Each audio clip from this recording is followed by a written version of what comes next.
Caroline Smart.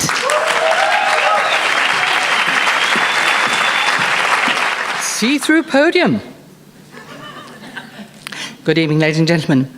For those unfamiliar with this Theatre Awards tradition, every year I'm honoured to present a tribute to those members of the entertainment industry who have died since the last awards ceremony. It is a sad task, but it does give us a chance to say final goodbye and thank you. And while these people may have passed on, in many cases their work, their writings, music, performances are recorded in publications, theatre reviews, or on film for future generations to appreciate. This year we say a final farewell, sadly, to a long list of people. Matthew Stewartson, actor and television presenter. Ruth Chele, film and television actress. Pianist Peter Wilson. Neville Hebrard, a musician but also a tax consultant who helped so many of us in the industry with the disaster of the tax returns. Tamin Gubani, actor, producer and theatre technician. Actor and director David Smith. Acoustic guitarist Sid Kitchen. Comedian and musician Vuzi Klimba. Sipiwe Kanyile, lead singer of Avanti. Stage and radio actress Gillian Lomberg. Jazz pianist John Drake. Playwright and novelist June Drummond, Hazel Williams, former RAD ballet teacher, Eric Mshengu Shabalala, known for his dancing and his choreography for Sewela Sonke, but also an active member of the arts community, TV arts Cameron, Peter Jacobi, actress Vera Claire, KZNPO viola player Jabulani Dlamini, choreographer and dancer Hugo Leroux, actor and singer Studuso Kawula, Sean Gray, director and former manager of Seabrooks Theatre, Ross van der Veefer, board member of the Theatre Benevolent Fund, Peter Wright, former stage production manager of KPAB and NAPAC ballet companies and the ICC, arts journalist Patrick Lehman, set and costume designer Yanni Engelbrecht, actor and dancer Jabulani Mfeka, dancer Njabulo Zukulu. And finally, the death that touched us all on the Durban Theatre Awards panel, fellow judge and theatre supporter supreme, Maurice Court. Now, paying homage to the dead is normally reflected by moments of silence, but silence, especially from an audience, is very nerve-wracking for any performer. So, ladies and gentlemen, I would like you to rise. And I would ask you to imagine if such a thing were possible, that these people would be able to walk onto this stage at this very moment and stand in the spotlight, and as a gesture of farewell and appreciation of their talents, would you please give them one last standing ovation?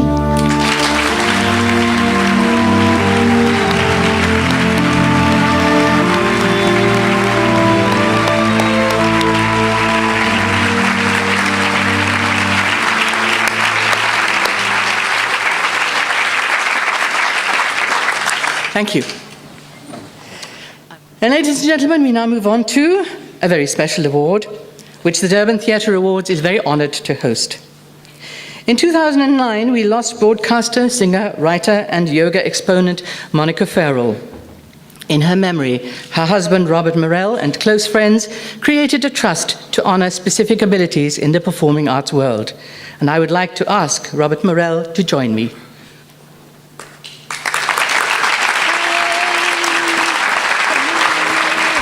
This award has its own judging panel and is funded by the Trust. The criteria of the award is very specific. Someone with an extremely high standard of professionalism, someone who quietly and calmly gets on with the job in hand without resorting to conflict, someone who remains in the background unless asked to take a higher profile, and who encourages and supports youngsters and newcomers to the business.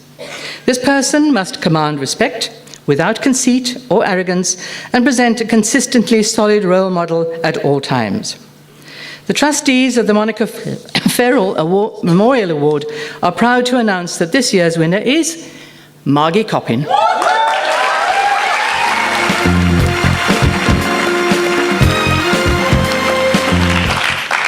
Margie Coppin's Durban-based Think Theatre Productions is committed to staging new and original theatre works of the highest calibre, which are relevant to the changing world and more specifically to the country in which we live. Think Theatre's focus has always rested on promoting education through theatre. Her yearly passion is the Matric Shakespeare set work, which she co-produces alongside Claire Mortimer. She has fostered a meaningful relationship with individual teachers and students. She is also, I'm extremely happy to say, the first to confiscate cell phones fiddled with during performance, and that deserves a round of applause. Think Theatre has been responsible for growing its audience base from 2,000 matric learners in 2002 to 25,000 students in 2011. Margie followed in her mother's footsteps and trained and worked as a nurse in the early part of her career. She has always had a love of the performing arts and took her 3 children to support local theatre. As her son Neil says, and I'm very grateful for him for all this information, says anything from Ngema musicals, Moss pantos, Puccini operas, Ellenbogen physical theatre extravs, Fugard dramas, and Flying Fish contemporary dance lunacy. She started to flex her PR muscles in helping DHS with promoting schools, musicals, and concerts. This spread to support of the Durban Theatre Academy's annual Freddie the Frog productions. Her first-scale theatrical experience in producing was helping to get the Ellis Brothers musical Far from the Madding Crowd onto the stage. The innovative new South African plays and educational programs Think Theatre has launched over the last decade include Tin Bucket Drum, Marvelous Mixtures, the No Sense Nonsense Poetry Roadshow, Tree Boy, and Abnormal Loads. This from Neil. She is a ruthless taskmaster and has always taught me and anyone who works with her and in this business that there's no point in making a play if you aren't going to be bothered with getting people to come and see it. And getting to people to come and see things is certainly one of her many rare talents. Ladies and gentlemen, Margie Copy.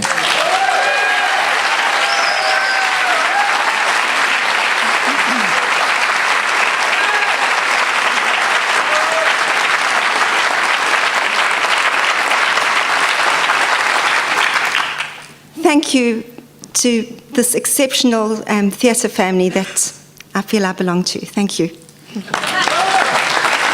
Ladies and gentlemen, every year the Mercury Durban Theatre Awards judges honour someone who has made a major lifetime achievement to the arts. And this year, the award goes to Ronnie Govender.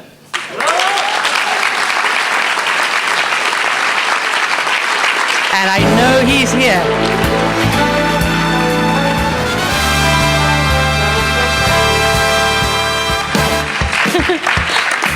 Ronnie now lives in Cape Town, and I'm afraid Jay Loshley and I told a few fibs to get him up here. One of them being that I want to discuss something very important with him after the awards ceremony. Ronnie, I'm afraid this is the something. The time frame is just a little bit earlier. Ronnie was born in 1934 in Cato Manor. In his lifetime so far, he has written and directed more than 16 plays, including the box office hits Swami, Beyond Calvary, At the Edge, The Lani's Pleasure, and Offside. The Lani's Pleasure held the record for the most number of performances by a South African play in the 70s. At the Edge was invited to the Grahamstown and Edinburgh International Festivals, as well as on a 6-city tour of India by the Indian Council for Cultural Relations. A fervent arts activist during the dark days of apartheid, his anti-tricameral parliament spoofs, Offside and Inside, were regarded as a telling contribution in the campaign against participation. He was founding president of the Shah Theatre Academy in the 50s to foster non-racial South African theatre. He has tutored many of South Africa's leading theatre practitioners, including, to name just a few, Welcome Msomi, Casey Govender, Isop Khan, Leander Reddy, Jack Devanarine, Rajesh Gopi, Jay Loshley Naidu, and Pat Pillay. His impressive list of awards are considerable and too many to list tonight. However, here are a few. In 1997, his collection of short stories, At the Edge and Other Cato Manor Stories, won the Commonwealth Writers' Prize for Best First Book in Africa. In 2007, he was awarded the Lifetime Achievement Award by the Arts and Culture Trust of South Africa. His book, In the Manure, was published by David Phillip, and Jacana published a novel based on his play, The Lani's Pleasure, and this was launched with his new play, Tunsel, the Mischief Maker. He received a gold medal from the English Academy of South Africa and the Order of Ikhamanga from the state president. The eThekwini municipality and the KwaZulu-Natal Premier's office bestowed on him the honor of living legend. Ladies and gentlemen, living legend, Ronnie Govender.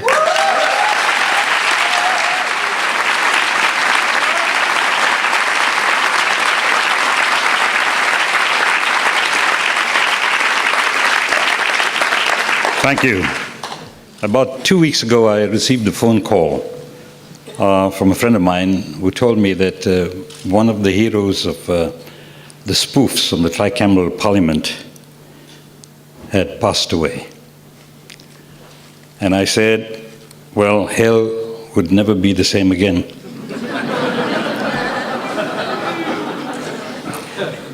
The same friend called me back and he said, no, it's just a rumor. So I said, there must be great relief in hell. I should have, being in the theatre business, I think, one begins to understand the way people go about things. I should have guessed that there was this conspiracy when Jay Loesch and my dear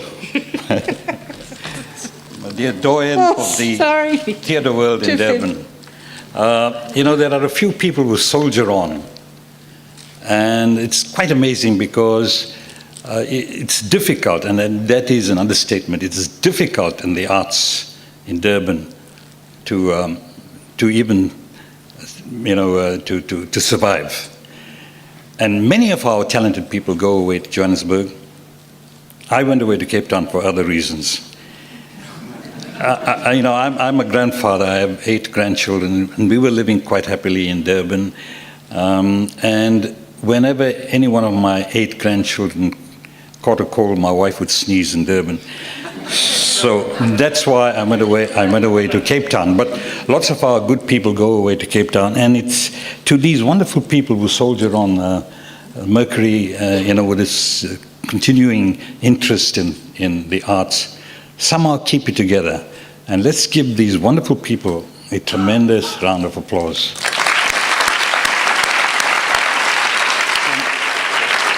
And not just applause, but the support that they deserve, and to show young people that, hey, somebody cares. And Durban, keep going. Thank you very much. Thank you. That's all from me.